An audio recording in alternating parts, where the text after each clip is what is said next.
Now we are in the kitchen cooking with Thunder Bay Grille. On today's menu, a dinner feature perfect for fall with a guy with the name Mike, and Mike is still one of the most popular names Still ever popular. for Chef boys. Mike Stigler Timeless. is back with a new dish. You guys Classic. are starting this in the restaurant this week, right? Yeah, tonight actually, Okay. as a matter of He's fact. making balsamic chicken with heirloom tomatoes. Yum. Yeah, definitely.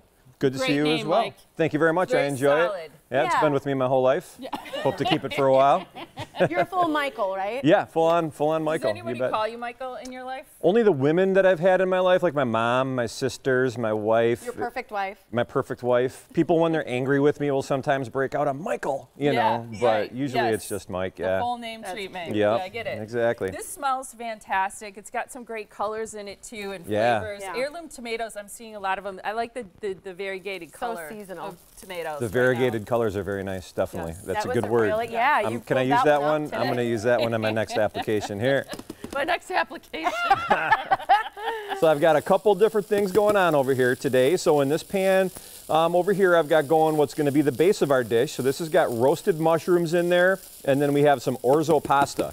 Now sometimes people will confuse Orzo pasta with rice because it has, you know, visually it has a look like that. That's kind of similar to rice, but it's not. It's real small pasta granules, which we have some roasted mushrooms in here, bell peppers, and a little bit of spinach, and this is going to form the basis of our dish on the bottom. What is smelling so good with that? When you put the orzo in there, it just the aroma came out really strong. Well, the roasted mushrooms have garlic in there with them a little bit, and then there's some olive oil in there as well, and all those things just, you know, very aromatic. Wow. A lot of times I pan fry. Is that a skinless, boneless breast? That is a skinless, boneless breast. So a lot of yes. times I pan fry it, but I don't get that nice golden brown. Did you use olive oil or There's something a little else? bit of olive oil in the pan. You know, you got to get the pan hot before you put the chicken in there, and then once you get the chicken in, just let it sit in there for a little while on that side, and try to resist the urge to automatically start flipping it around. You know, let it go ahead and get the sear. So this pan here has got a little bit of olive oil in there, just a little bit, because, you know, tomatoes have a lot of water in them, and when we put water and oil, you know, it gets a little bit crazy like we got going on here. But what you want to try to do is let these cook down a little bit. Now this is a dish that you hear heirloom tomatoes, you know, normally you're going to start to think about summer right away. So we're going to take some of those flavors that you would get in the summertime and roast them in a pan and give them a little bit more of a autumnal type of a flavor. Out some good Broke out the autumnal. vocabulary You betcha, you betcha. With my variegated tomatoes over here.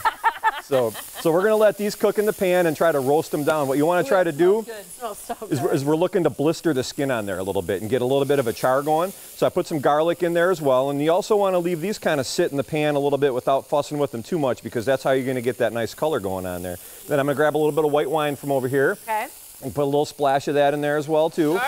Let that cook up, and that's going to help to release some of the juices that are in those tomatoes as well, and form not quite a sauce, but almost like a pan sauce to go on top of our chicken. I'm going to give our chicken a little drink of some wine over there too, because that's a good thing always. So we got some of that going, and then from there I'm going to start to build this up in our bowl over here. So we're going to use our orzo. This is a skill, because when I got 3 pans going at once, Yeah. I'm like, whoa, yeah. you know, I mean, you're like so. I love it. I'm a multitasker, and the more things I'm doing with food, the happier I am. So. I never understood how incredible timing is cooking until I made a Thanksgiving dinner. Oh yeah, You know, like, holy smokes, anybody who hasn't done that, like, you have a whole new respect for your family once you've done a Thanksgiving. Yeah, timing is key in that sort of deal. So we got some basil going in here as well, and with our tomatoes, we put that in towards the end because we want that to release the flavor, but we don't want the basil to get burned. Okay. And we're going to put our chicken right on top of there, and then we're going to introduce some balsamic into the mixture here and give a little drizzle of balsamic across the top of our chicken. And then on top of that, we're going to put our tomatoes, which have sort of cooked down a little bit, right across the middle there, like so.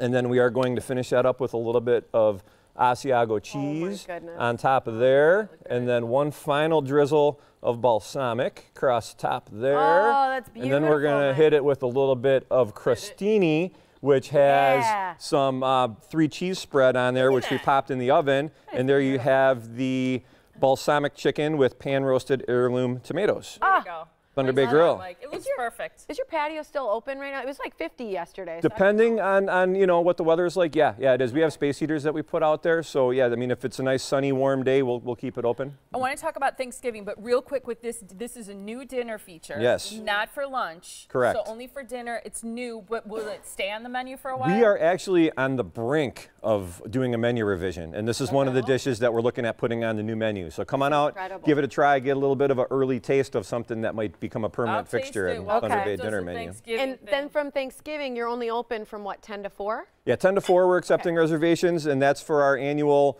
Thanksgiving Day feast, which will have all of the traditional items that you would normally have out on Thanksgiving. So we're going to have, you know, turkey and carved beef and green bean casserole, pumpkin pies, you know, all that kind of good stuff. All the traditional things that you would normally have. What do you think you guys do best for Thanksgiving? Oh goodness, I would say the turkey and the beef too, because we get big whole roast beefs, you know, that we slow cook. I mean, I got to get there really early in the morning and get them in the oven, but they're usually done to a nice medium rare, carved fresh out there by a carver. The desserts are fantastic. You know, pretty much we try to just nail down all the classic elements because we found that Thanksgiving isn't the time when people want, you know, some weird sauce on their turkey or something. Right, they want turkey, gravy, stuffing, green beans, corn, pumpkin pie. That's what they want. So that's what we give them. Thursday, Thanksgiving, Mike is throwing a Thanksgiving dinner for you, but you gotta make reservations.